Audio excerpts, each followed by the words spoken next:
to Let's Get Fresh, the podcast for those passionate about growing their business through the power of connection. At Fresh, we've thrown out the rule book on networking, as you may know it, and we've written our own. Think more connections, less blah, and a whole lot of ooh la la. Get ready to explore all things networking and business under the guise of fun, as world-class guests and relatable conversations collide, resulting in education, inspiration, and growth for you. Another day, another opportunity to get on here for another Let's Get Fresh podcast. Welcome. Thanks, guys. My name's Tiffany Cook and I'm your host. And today I'm bringing you Dr. Paula Stone-Williams. Buckle up. She is absolutely brilliant.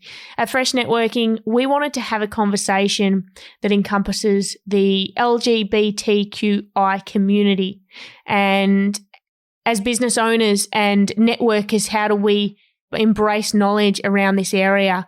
It feels often like a murky, unknown territory. Pronouns, gender identity, what's okay, what's not okay, what offends people, what doesn't offend people. So I guess the purpose of this conversation was to try and wade through a little bit of that and make us all a little bit more comfortable. Spire Business Services is an accounting and business advisory practice.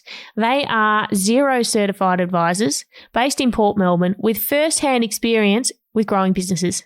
They work closely with small to medium business owners to help them grow their business and achieve their personal and business goals. So whether you're a small startup business or a well-established business, they are here to help you at any stage that you might be at.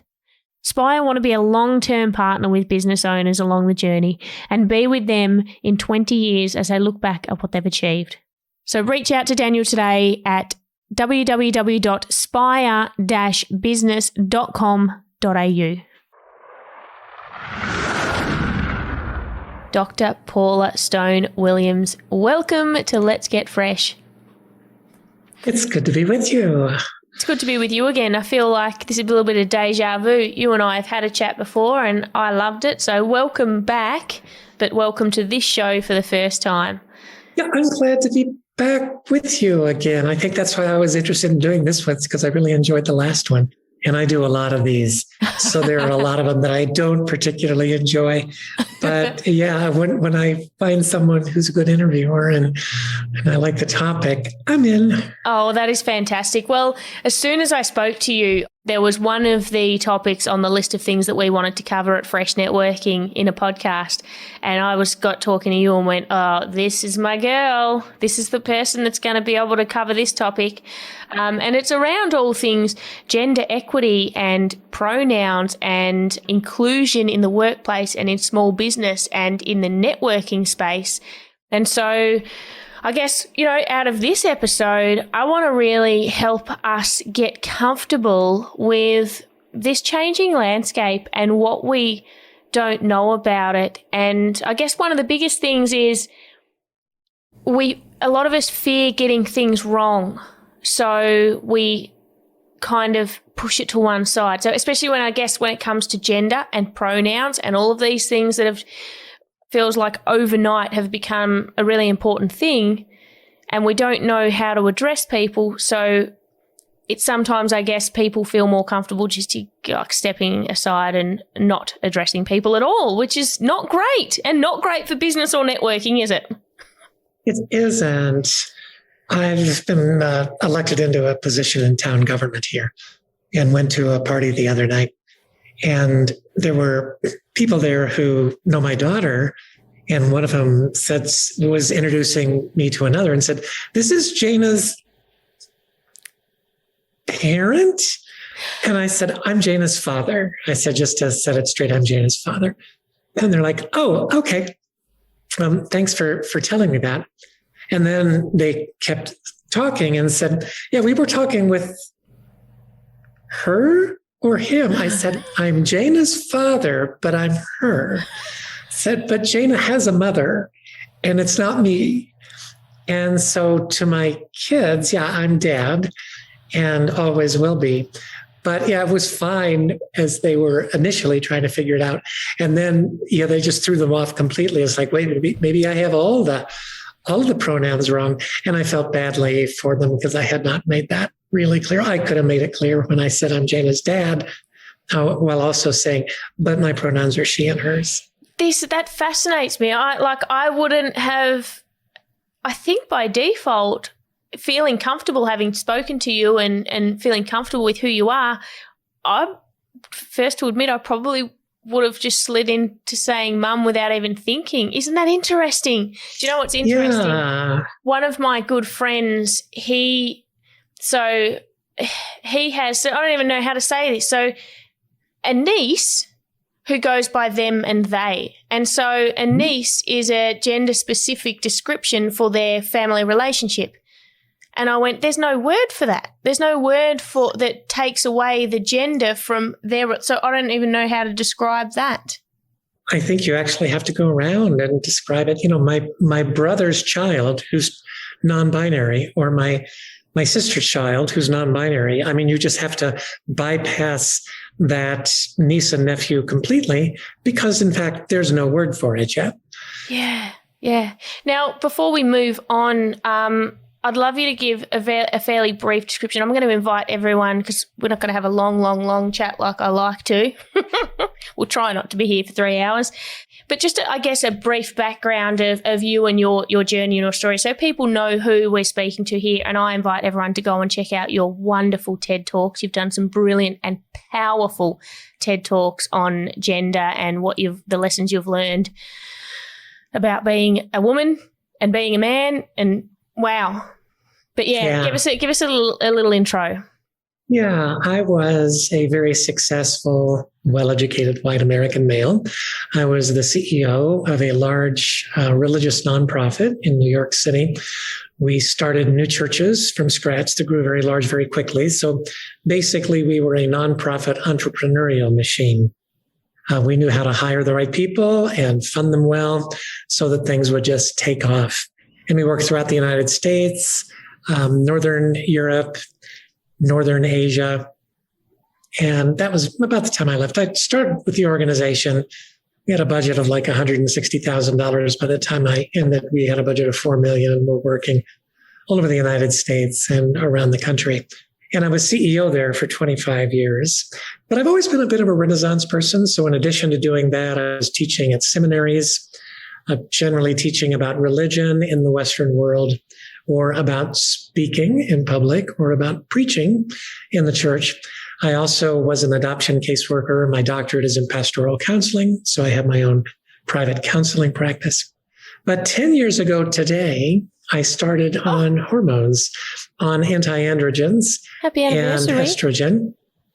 Yeah. And 2 years after that, transitioned full-time. There was a year when I was kind of back and forth in between, trying to hang on to things and keep a job going. And I, in fact, eventually lost that job and all of my pension and all of my friends, thousands of them. But I've been living full-time now as Paula for the last 8 years. I continue to be a pastoral counselor. I am a pastor of a very obviously left-leaning church here in Boulder County, Colorado. Right-leaning churches would not have me, would not even allow me through their doors, let alone allow me to be a pastor. But most of my income at this point is from speaking all over the world on issues related to gender equity. I'm a speaker's ambassador for TED, which means I work with TED speakers as they're preparing for their presentations. I'm a coach and a speaker's ambassador for TEDx Mile High, which was one of the largest TEDx's in the world, after TEDx Sydney, by the way, which is the largest TEDx in the world. Whoa. Go Sydney. You're so amazing. And I wanted to say, I want to equally say it and also not say it, because it's as irritating as it is inspiring to say that going through and following the path that you did in the world you lived in was so courageous. And then it irritates me that one would have to be courageous to be themselves in the middle of the life that they live.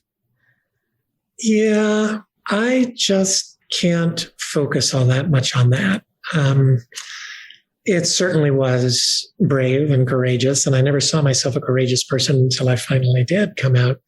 And I knew that I would lose pretty much everything here in the U.S., because in the U.S., in all 50 states, you cannot be fired for being transgender, but in all 50, you can be fired if you're trans and you work for a religious corporation.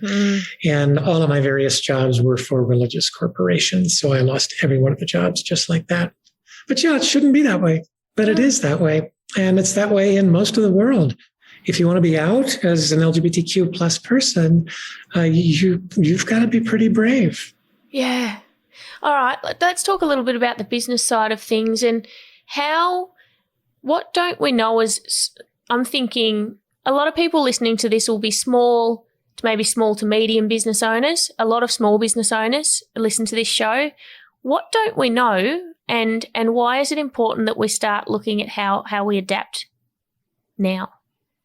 I think what we don't know is that at every level, whether you're talking about Fortune 500 CEOs or you're talking about the corner drugstore, it is much easier for men than it is for women. Everything from getting loans. Only 3% of venture capital goes to female-founded firms.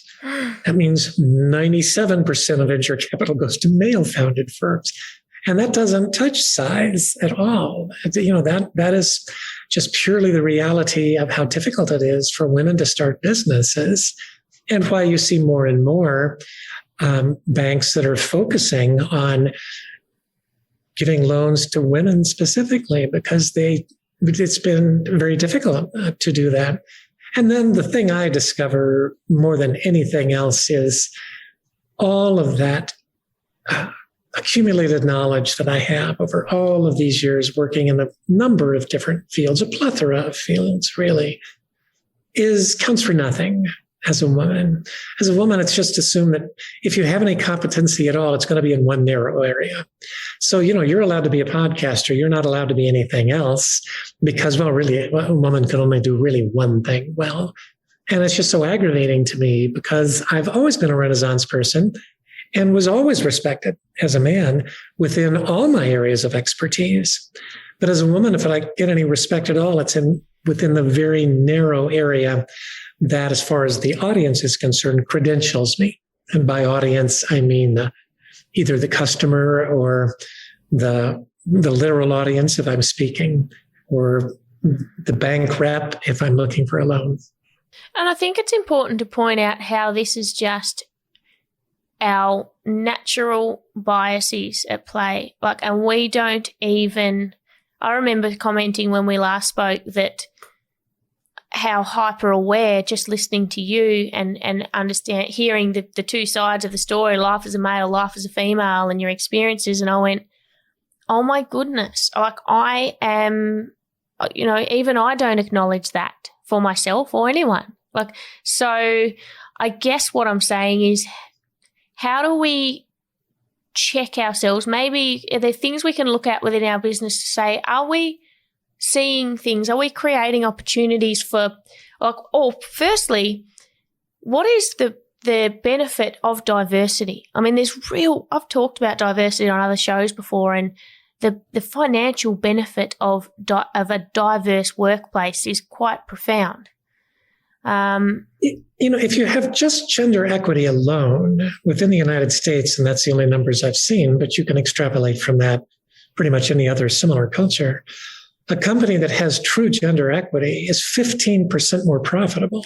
See? That's not a small amount.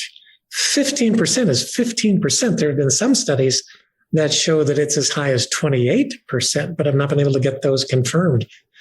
Regardless, that's just gender equity, let alone a racial equity or socioeconomic equity, and the differences that would be made there. Wow. How do we create an environment where women is women the correct term, or should it be females? See, I've got to learn here. Yeah, there's a lot of conversation about that. There's an entire movement here that says do not use the term female. I hear from people occasionally saying you say female too much and not women often enough. Can you but tell me I just kind of haven't bought into that. I don't quite understand what the argument is. Okay. It's, they both are patriarchal terms when the day is over. Woe man. or female. I mean, there's a corruption here of language that it's patriarchal at its base, but I don't see the difference between one and the other, really. Yeah, right. Good. So I use them interchangeably. Yes. I probably say female more often. Yeah. I guess this is where raises a really good point is, because we can having confidence in trying to, we don't know when we're offending someone. And I guess curiosity is the key. I in the middle of a sentence, got curious and went, hey, is that offensive? Yeah. Is that the right word? Because I'm trying to have a conversation where we both get value and give value. But I understand that in the middle of that conversation, me addressing you wrong could take your mind into a different place where you feel a different way, or you have an internal conversation. Then we don't give value because you're like, oh, here's this chick trying to do this, this episode so we're all inclusive, and she's calling me a woman, and I'd rather she called me a female, and she doesn't get it. And I think that is probably the single most important thing to remember when you're dealing with anyone from the trans world or the non-binary world, and that is that you asked me. It's really just fine to ask. Well, like after I had identified myself as Jana's dad, then when the person got ready to say she, they started to say she and then stopped and said he in a way that was asking a question. I said, oh yeah, no, it's she. I said, it's complicated because my kids call me dad, but my granddaughters all call me Grandma Paula. So, that's all they've known. They've only known me as a woman. The oldest were 5 and 6 when they first met me, but they've known me far longer as a woman than as a man. Yeah. So it is confusing. And the best thing you can do is ask the person. And it's different for every single person. I'm fortunate in a couple of ways. First of all, that I, in fact, have so many years of entitlement behind me that I will not live long enough to lose my white male privilege. So it takes a lot to offend me. So that helps. Whereas a lot of other trans folks, I think, find themselves a lot more easily offended. So I'm a safe person to ask a lot of questions with. A second thing that's fortunate for me is one of the big deals for a trans person is, do they pass in their new gender? That means if they're walking down the street, do people identify them as a cisgender female or a cisgender male? And I'm fortunate enough that even though I'm quite tall, people identify me as a cisgender female. That we know makes a big difference. We know one of the biggest reasons for post-transition suicidal ideation is if you are misgendered regularly, if you do not pass in your new gender, which is more of an issue for trans women than it is for trans men, by the way. Most trans men pass in their new gender. You don't know that they were once identified as women. But most trans women do not pass in their new gender. But because I do, it makes it much easier for me. I'm far more sensitive to trans women who you can tell just by seeing them. You know they're transgender. And my personal experience is that those folks are a little bit more sensitive to being misgendered than I. And part of that is because I'm never misgendered. I've been misgendered, I think, a total of 3 times in 8 years. And so I really don't have the same experience that so many other transgender people have.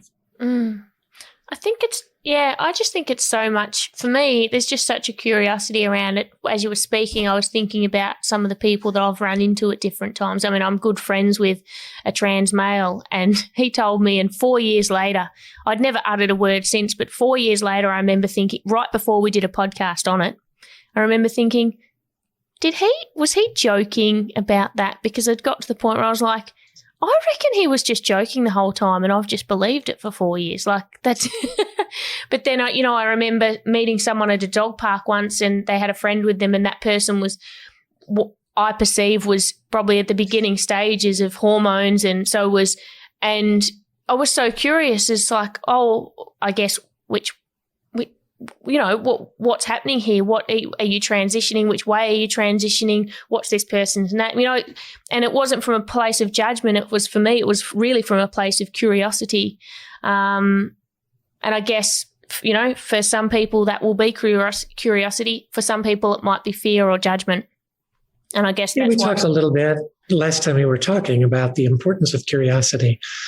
I have a fair number of former conservative Christians in my counseling practice. And I often will find that those folks are still, even though they're no longer evangelical, quick to judge. And I'll have to remind them, well, wouldn't it be more interesting to be curious as to why that person holds that particular perspective than it is to judge them for it?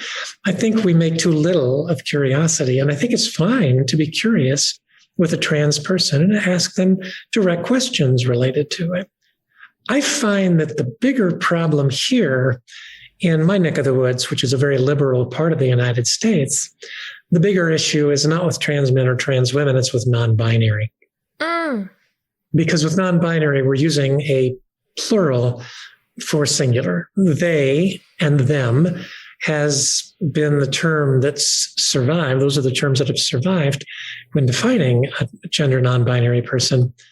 And it still just doesn't sit well with us. So I could be talking about Toby at my church, who's non-binary. And I can be talking about Toby's former wife, Marin. And I'll say, they are really struggling. Well, no, that's not adequate, because is it Toby who's really struggling? Or is it Toby and Marin who's really struggling? By the way, I'm making that up. I have no idea if they're struggling, but they are real. They are real people. Real with real people, names. Fictional story. Yeah. And it is, so in that case, they doesn't really work. So I have to say, they, Toby, are really struggling. I don't know if Marin is struggling or not. It's just a lot more that you have to say instead of just being able to say, yeah, she's struggling. So the they is awkward. Plus, a lot of people who present as non-binary have a very gendered physical presentation that fits with what we expect with a cisgender individual. Yeah. So I'm thinking of another friend who's non-binary, who I consistently misgender as she, but virtually everything about this person seems to be she. The way language is used, the speech patterns, the way they look, the way they carry themselves. And so I continue to misgender them in fair measure, because the person does not appear to me to be in between genders. They appear to be a cis female. And that happens often. And I find that people who are identified as female at birth, who then identify as gender non-binary, they really don't like it when people do what I've done with this particular individual. It's like, I'm they. And as a trans person who leads a church that has lots of these folks in it, I can make the confession that when a non-binary person really doesn't present as non-binary in a way that the world can identify, then it's a little harder to call them by a non-binary pronoun, though that is exactly what needs to be done. I think about another non-binary person who was one of the editors of my book, and there is no way that this particular individual fits with either gender. Still go by the name that they were given at birth, which is Hope, but definitely look like a 18-year-old male, and in fact is about 30 years of age. And yet last time we got together had on a really cute female specific outfit. And yet still, it's really easy with them to say them because they're just so in the middle. So that's, I think, kind of an interesting dilemma that is, it's just so new with the non-binary. Plus, worldwide, 62% of those who identify as gender non-binary are between 13 and 26 years of age, which brings another question to bear.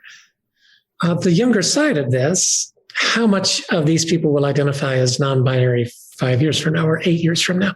How much of this is truly that they are and shall remain non-binary, and how much of this is just kind of testing out individuation or differentiation, the things that we all do when we're 13, 16 years of age, just trying to figure out who we are.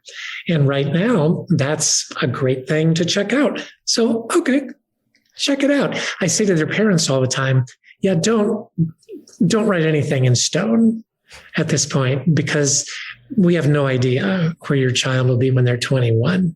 Yeah. We know that a certain percentage of them will still be identified as non-binary. We actually have no idea what that percentage is. We just don't know, because we haven't had enough time and enough studies done to be able to identify that. Yeah, this is probably a silly question, but I'm sure I'm not the only one that's half thinking of it. A non-binary person is not going through any form of hormone replacement or anything, are they? Sometimes yes, sometimes no. Right. So it's, in the case of the one person who I said really in a lot of ways looks like a 18-year-old guy, well, that's because that particular person has been on testosterone. And testosterone's changes are quick and significant and not reversible. But most of the non-binary folks I know are not on any kind of hormone suppression or hormone treatment. So interesting. Okay, so how do we make a workplace safe and open and respectful of including people into it like this? How do we wrap our arms around them and make and have everybody on board, without turning it into a circus? How do we do that? Can we do it? Yeah. Obviously, it's individual. I think it's really hard right now, because I think the polarization we're experiencing in the Western world has gotten out of hand, whether you're talking about the far religious right or you're talking about the academic far left. Both of those make it awfully difficult to make any mistakes or to even have any kind of a real dialogue. I was talking with Manish Bhardwaj, who teaches at Princeton and MIT, and spoke for the last TED Vancouver event. And when his talk comes out, it will be marvelous. It was on moral clarity. He teaches courses on moral clarity and entrepreneurship.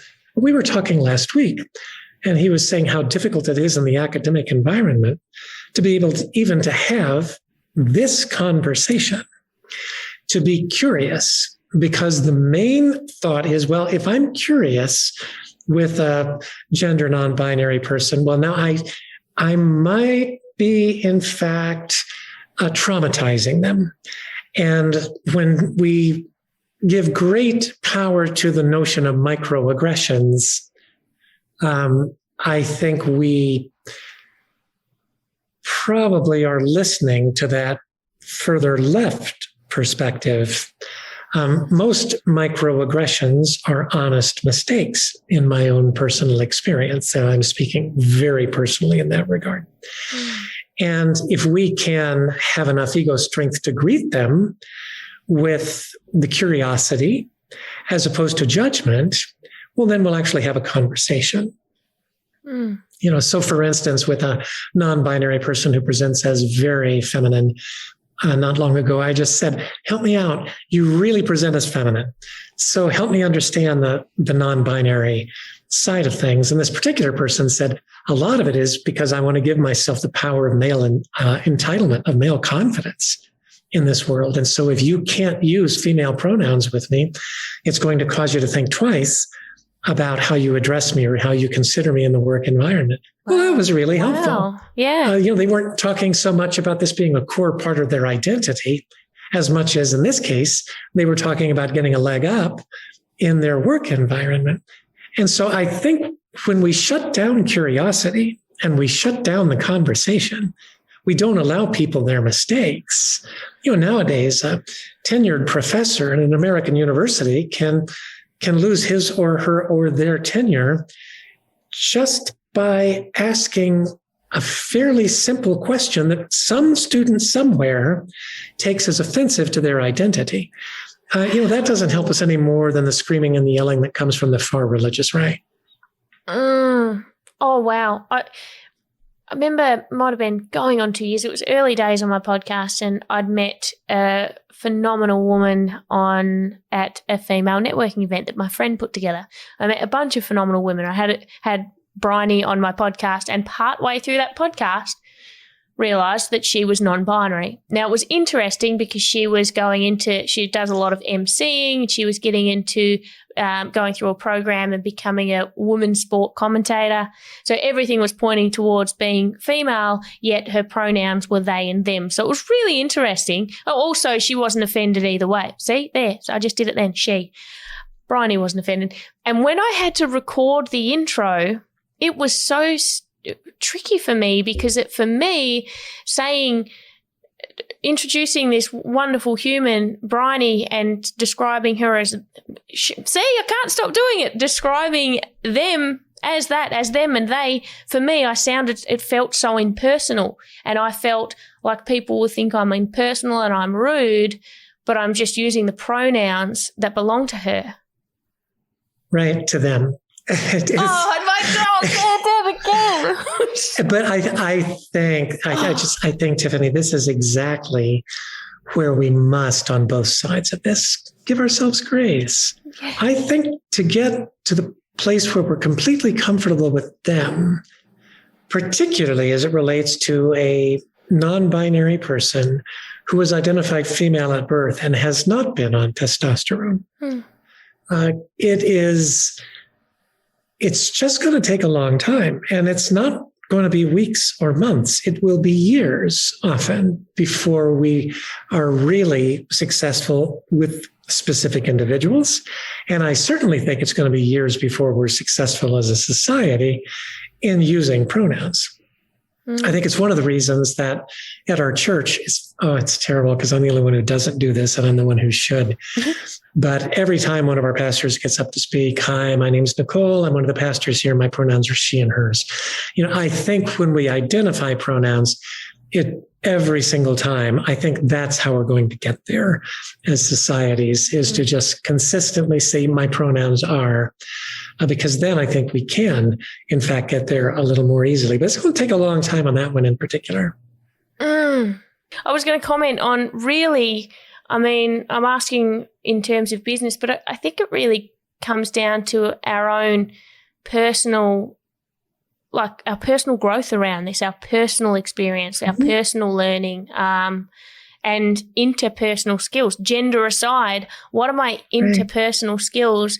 How can I connect with and build a relationship with someone, whereas my intentions are received by them the way that they are intended, where when I open a conversation that they might typically find confronting or overwhelming, that they know that what the intention is behind it, and they too are comfortable to be in that conversation and set me straight. Yeah.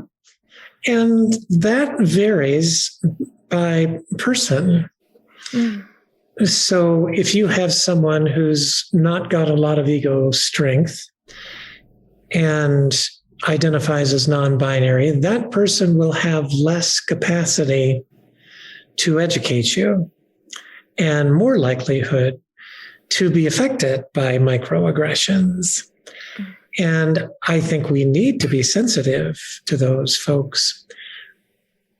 That's why I feel like it's incumbent on folks like me who have a lot of ego strength and not a lot of ego need, and who are older, for us to be the ones to say, hey, ask me any question, make all the mistakes you want to make, because it's really tough to offend me.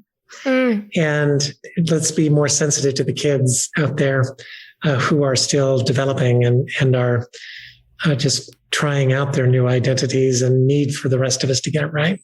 Yeah, I think even understanding that it's so fluid and changing, and, conversations I've had with my mate Pharrell, who's the transgender male, is he doesn't have the answers. He has the answers to his experience. In fact, he has the questions to his experience. We've had conversations where, gender's not sexuality, and understanding what sexuality is, and then looking at other trans people and some of the conversations we have. And I could see him at times throughout our conversations trying to grasp what, I don't get this whole world of trans, and he's living it. Yeah, I think a lot of us who are living it, I was obsessed early on with understanding the reasons. And I did a long interview for Radiolab, which is a very popular public radio show here in the US. And they never used it. And so when I talked to the producer about that, they credited me on the show, but they didn't use the interview. And it's all about science. This particular program is all about the science. And she said, well, the science on trans stuff just isn't there. The science on intersex stuff is there. And that's the direction they went with the show, was to focus on intersex more than on transgender. And it's correct. It's quite correct. We really don't have a lot of science on what it is that makes someone transgender. We think it's likely prenatal. We think it likely happens in the second trimester, but we're not certain of that. We used to not think there was a genetic element to it. Now it appears there might be a genetic element to it based on some recent studies of twins who are trans. So we really don't know much. And now, 8 years in, I actually don't care. It's like, I don't care what made me this way. I'm just this way. And the reason I know is because life's just easier for me in this body than it was in the previous body, even though life is a hell of a lot harder for a woman than it is for a man. So yes, I did not go the direction that would make my life easier. I went the direction that would make my life harder. And yet for me, it feels right. And when the day's done, that's about all I got, is that it feels right. And that's really all I need, is that it feels right. I also am free to admit that I don't have a cis female experience. I don't see life in 28-day cycles. I see it linear. And always will. And even the hormones that I'm on do not come in a 28-day cycle. I don't have 14 days of estrogen followed by 14 days of progesterone. I'm on 28 days of estrogen. So my experience is specifically an experience in the borderlands between genders and the liminal space between genders. I'm comfortable with that. Not all trans people are. Some of them will adamantly say I'm just the same as a cis female or as a cis male. It's like, okay, that's fine for you to have that perspective. It's not mine. And again, we come back over and over again. If it's somebody coming into your store, if it's a new vendor who's working with your company, the best thing to do is just ask. And when you make a mistake, just say, I'm sorry, I keep making this mistake. And the vast majority of us will be very, very accepting of that. The ones who aren't, and I can say this as a trans woman, the ones who are not, it's probably their issue. And you cannot take their anger personally because it's not about you, it's about them. Oh, such a fascinating conversation. I think it's so important. Thank you so much again for your time. If anyone wants to listen, Paula was on my show, Roll with the Punches, in episode 349, where we talked quite in depth about your experience and the transition and relationships and work and life, and it was beautiful. So thank you. Where can people find you and your TED Talks and your work? They can find my TED Talks at TED.com and just type in my name, Paula Stone Williams. It'll pop right up. And my work, they can find at paulastonewilliams.com. That's, pretty much everything about me is there. Well, I loved that conversation. I think Paula is a bloody rock star, and I feel so privileged to be able to speak to someone who has lived her life and has the perspectives that she has and the way that she has the ability to articulate some of her experiences. It blows my mind. Two of the fresh nuggets that I took out of the conversation, number one was this idea around gender bias, the idea that women have to work so much harder to be seen and heard. And I think that if I'm honest, I've always pushed back on that myself because I'm a woman. And I guess I've never wanted to feel like I'm at a disadvantage. I've always wanted to feel empowered. So I've always gone and done my own thing. But at the end of the day, gender bias exists, whether we're conscious of it or not. And I can control me and my perception, but it doesn't change any of the bias against how I am received when it comes to building business, connecting with people, being given opportunities. So yeah, I think it's good. I think it's good to talk about it and reflect and understand whether or not we have any gaps in our businesses and our teams. Do we have gender equity?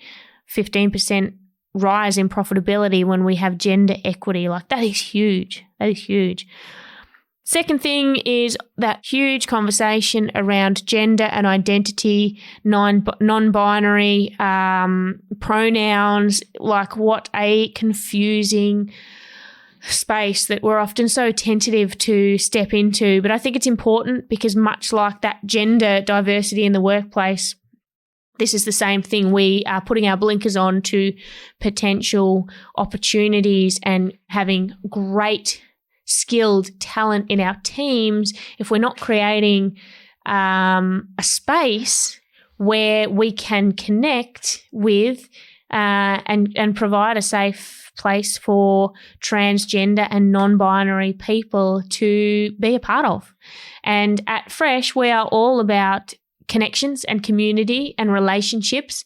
So I don't know, it really seemed like a no-brainer for me. And obviously, as you could hear from that conversation, it takes more than just one conversation to kind of flip our understanding and our terms and just get it. So thank you for listening. I do hope that you learned something. I hope that you maybe feel a little bit more comfortable yourself or get a bit of a better understanding, or maybe even just have more better questions. And if you do, I'd love to hear from you. I'd love to hear what you loved or what you'd love to hear on the show, because this is for you guys. So if I'm missing anything, sing out and let me know. Reach out to us at Fresh Networking. We want to provide you with awesome education so that you can grow as a person, as a business, and as a great networker. Thank you, thank you, thank you. Don't forget to share the podcast, and we'll see you in the next episode. Thanks for tuning into this episode of Let's Get Fresh. Don't keep it to yourself. Share the fresh. And of course, subscribe to our podcast so you can keep the fresh goodness coming your way. If we've tantalised your networking taste buds, get along to a fresh event near you. Grab your free guest pass at www.freshnetworking.com.au. Until next time, stay fresh.